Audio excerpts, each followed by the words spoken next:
Un beurre d'effet sur sa droite, l'entrée de la rue Saint-Pierre. Voici tout pénétrant. Le brouillard se répandait, tenace, comme aimanté par la terre, et le grand flux des arbres retenaient dans leur crochet des lambeaux de civière.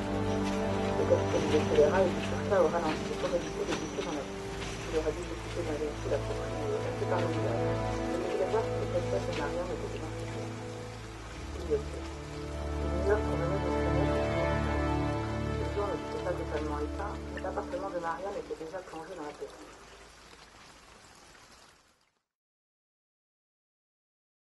Moi j'ai fait effectivement les Beaux-Arts, 5 ans. J'ai fait quelques expos et voilà, donc, mais j'ai toujours été en parallèle une très grande lectrice. Et c'est plutôt suite à mes lectures que j'ai eu envie à mon tour d'écrire. J'ai commencé avec un peu des romans, quelques romans français comme Simenon, donc tout au départ. Donc là, ça c'est les Maigret, c'est vraiment une culture que j'ai depuis très très longtemps. C'est une époque qui me rappelle aussi sans doute des choses de mes grands-parents, parce que un de mes grands-pères était inspecteur de police, donc il y avait peut-être une proximité comme ça.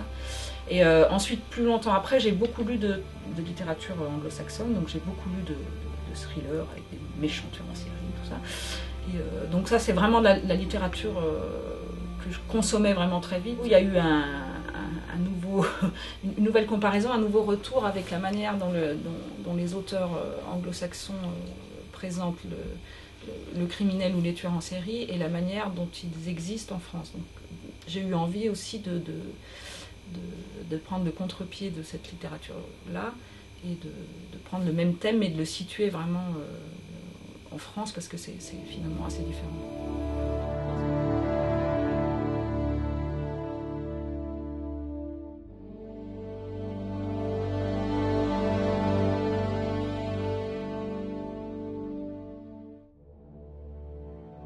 Dans un premier temps, c'était vraiment plutôt l'aspect ludique qui m'intéressait, l'idée de raconter à mon tour une histoire en utilisant tout ce que j'aime bien finalement moi dans les livres. Disons que le roman policier permet aussi d'avoir une panel de personnages qui est complètement ouverte, parce que le principe du policier, du roman criminel, entre guillemets, c'est un événement absolument imprévu qui est un crime, qui va venir bouleverser l'ordre normal des choses. Donc on peut croiser toutes sortes d'individus, n'importe qui, et à partir de ces personnages-là, les mettre au centre du roman. C'est d'ailleurs en général ma manière de travailler, c'est-à-dire je pars plus volontiers de personnages que d'une intrigue ou même que d'un fait divers. C'est vraiment ce qui est au centre, c'est l'humain, donc c'est des personnages qui vont être centraux.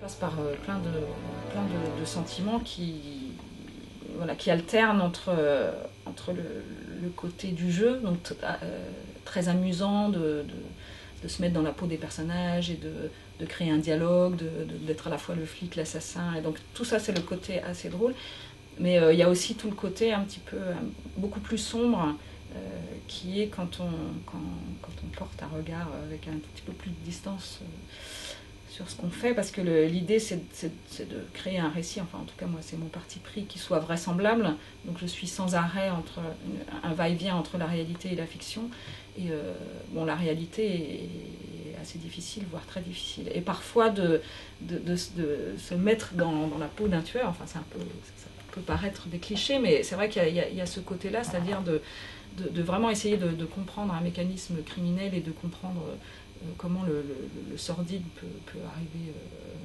presque d'une manière conceptuelle.